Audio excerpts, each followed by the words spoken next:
Well, I always enjoy coming out and talking to groups like this. Bart invited me out. I think I've been on the job about, I don't know if I've been here 30 days. And so I've been here right around 7 months now. And you know, it's been an interesting ride for 7 months. Learned a lot about Metrolink and about the asset that Metrolink is. You know, I want to start with safety. You know, because I don't think that you can ever forget what we haul. We haul people. We haul people's families. We haul mothers, fathers, brothers, sisters, friends, colleagues. And, you know, we really have an awesome responsibility. And I think, you know, when I came over here from the freight side, we don't haul coal. We haul people's families. And, you know, I go to bed thinking about that, and I get up in the morning thinking about that. And, you know, I am probably a little unique as a CEO.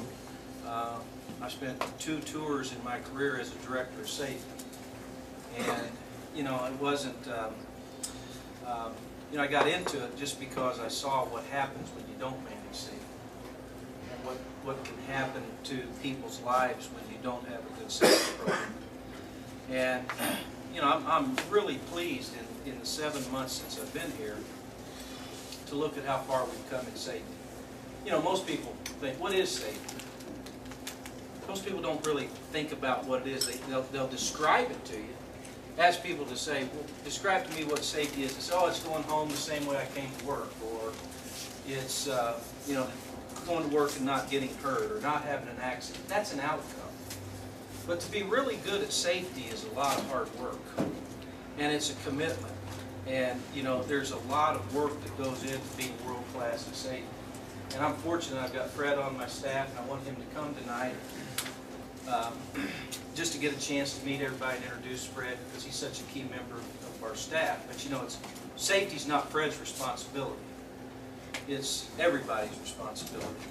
And when you can see the kinds of things that have gone on in the last 7 months to get our arms around safety, we're a lot better than where we were, but we're never going to be satisfied with where we need to be. LA, if it can happen, it happens in LA. We had a really tough day yesterday, you know, with third-party events. And we have this huge number of suicides that occur on our railroad. And, you know, one of the things that we're doing right now is we're putting together a task force to do some outreach because of how devastating it is, not only to the individuals, but just what happens to the train crews, the people who are involved. And, you know, we're going to do something different. We're actually going to do an outreach. We're looking at bringing in social workers, get to know the homeless community, go to where they frequent, and try to reach out to these very troubled individuals to see if we can do something different. Because, quite frankly, I'm not a person that likes to just react. You know, I'd much rather be proactive and figure out what can we do to start to try to influence the number of people that take their lives on our railroads. And, you know, we're coming into that time of year with the holiday season, which, you know, unfortunately for a lot of people, it's a very sad time of year. And we're going to try to be much more aggressive in dealing with people who are troubled, that you know, get to know the homeless community, do some outreach, and see if we can do some things to help provide maybe some lifeline to people before they make that decision. You know, I'm really pleased that the board voted the week before Thanksgiving. We had a board meeting. We exercised the option on the Rotom cars, which is, I think, a great thing for the citizens of Southern California. You know, as we continue to strive to be the safest commuter rail agency, I don't think that's a pipe dream. I think it's something that we can become. We've got a project going on right now that I'm really proud of. We're partnering with USC. USC has a fabulous safety program. They're one of the leading institutions in the world. Back in 1959, the U.S. Air Force approached USC to ask them if they would help develop a system safety program for the aerospace industry. And to this day, USC is on the cutting edge, one of the leading practitioners and academic institutions for safety, and they've done some great things with the aerospace industry. We're going to do the same thing. We're actually partnering with USC to develop a system safety program for the railroad industry. And when I say the railroad industry, I'd like to think that once we develop it and get it in place, that there's going to be a lot of other railroads that are interested in doing the same thing. Because it goes back to that, if you don't understand what safety is, how do you manage safety? And we actually want to put together some kind of a certification program that will be required for all of our managers. So before they are allowed, or as you progress your career within Metrolink, the first foundation, the first requirement is you have to be able to lead people safely. If you can't lead people safely, you can't lead people. That's what I believe. And so we're going to make sure that they have the foundation to be able to go out and lead people in a safe way. And I can't think of a better institution than USC to help partner with us in developing a system safety training program. So, by the way, USC has been a fabulous institution to work with. They have been over backwards to help us develop the criteria, the curriculum, and hopefully sometime early next year we're going to have a pilot program that will be ready. And when we get that done, we're going to have some of the best trained managers for safety of anywhere up in any industry. So that's something that we're really proud of that we're working on. You know, if you look at, if I go back and I think about the last 6-7 months, what have I learned about Metrolink? I think Metrolink is an unbelievable asset that is underutilized. You know, I still think it is a shame when you look at this wonderful system that's had millions and millions of dollars put into it, that we still only have 42,000 trips a day with riders. You know, if you go to any large metropolitan area and you think about the number of people that are moved, and look at the problems that face Southern California. You know, I lived here 20 years ago, and you forget how hard it is to live in LA. It's hard to live here. Traffic's heavy. You know, it's just dense. And when you think about the air quality issues, you know, we still have the worst air quality in the country. Not something to be proud of. That's something you don't want to be number one in, right? You don't want to be number one in the worst air quality. Commute times continue to rise.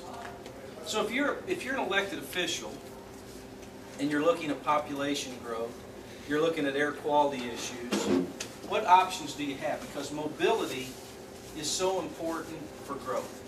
If you don't have mobility, it hinders your ability to grow economically. And you know, when you think about the challenges that LA has with high unemployment, you know, we need to be able to get people to and from work in a good fashion. So if you're an elected official and you're seeing that commute times have risen to be the highest they've been in 15 years, and you look at the number of jobs, the jobs are locating more towards the coast. Affordable housing is more inland. Guess what? There's going to be more people that need mass transit or need transportation every day. So what are you going to do? You're going to build more freeways?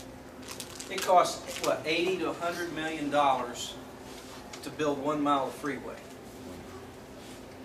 Now that's if you could find the land, right? So I don't see a lot of open space to be able to build freeways. So when you start thinking about the amount of capacity, think about what kind of capacity we can add at Metrolink. What does it cost to build a mile of railroad? Maybe $5 million a mile. $5 million versus $80 to $100 million. Now that's if I run out of capacity. What's the easiest way to add capacity in a railroad? Start to add coach cars. You know, start to add more equipment. Start to extend your platform. Make sure you have adequate parking. One of the #1 constraints we probably have to growing ridership is parking. You know, we have some parking areas that are pretty well maxed out. Now, is it cheaper to build a parking structure than to build a freeway? I think so. Is it cheaper to add a coach car and add ability to increase my capacity versus building anything? You know, so when you start looking at some of the strategic initiatives and what a strategic asset that Metrolink is, my gosh, I mean, it's got to be a part of the discussion. It's got to be a part of looking at how we solve some of these complex problems that the citizens of Southern California face. And, you know, unfortunately, up to this point, I don't think people have really understood the value of what Metrolink has to offer. It's just, you know, it grew up, it started 18 years ago. Metrolink's grown up. Metrolink, you know, you look at the number of trains that we move a day. We move roughly 149 trains a day. You look at the dispatching. We dispatch Port of Long Beach. You look at the freight trains that we dispatch. You know, we're moving over 300 trains a day in this corridor. And then you look at just the number of people that need to move in this area, and you look at all your costs and you look at your options, Metrolink stacks up pretty good. Now, one of the other things that's important that I saw, Metrolink wasn't a very good service provider. I think we forgot our way. And when I say that, it's about passenger.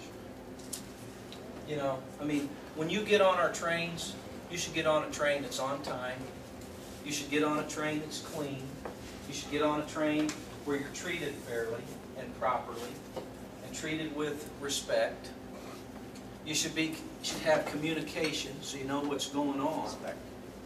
And, you know, these are the things that I hope you're starting to see something different. Because if you haven't seen anything different, something's wrong. And you know, I think every time we get somebody that reports something or says there's something wrong, guess what? Take that very seriously.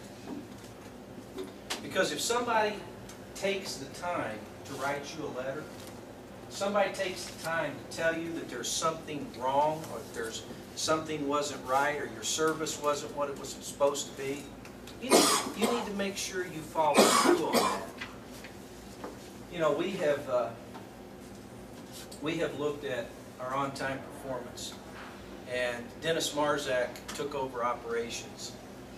And you know, you look at where our on-time performance is trending, and I want you to think about what it means to run on time at Metrolink. Anything that's greater than 5 minutes is a late train.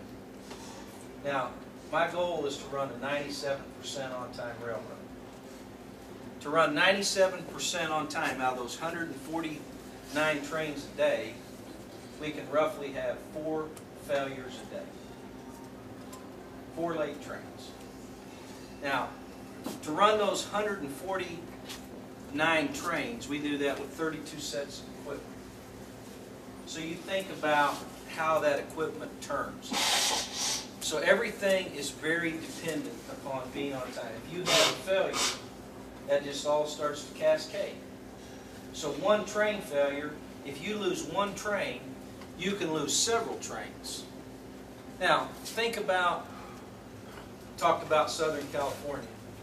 Just the number of outside third-party incidents equate to about 1.5% a month of loss of on-time performance. So if we were perfect, it'd be 98.5%.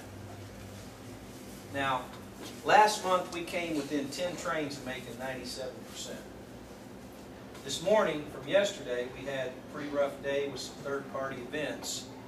We were pushing right at 97%. In the history of this agency, we've never hit 97%, ever. And we're close, 2 months in a row, back-to-back, to having 97%. Now, what about the 3%? Does that make it any better? You know, I tell my guys every day, we have the difference to make between a good day and a bad day for somebody who rides our trains.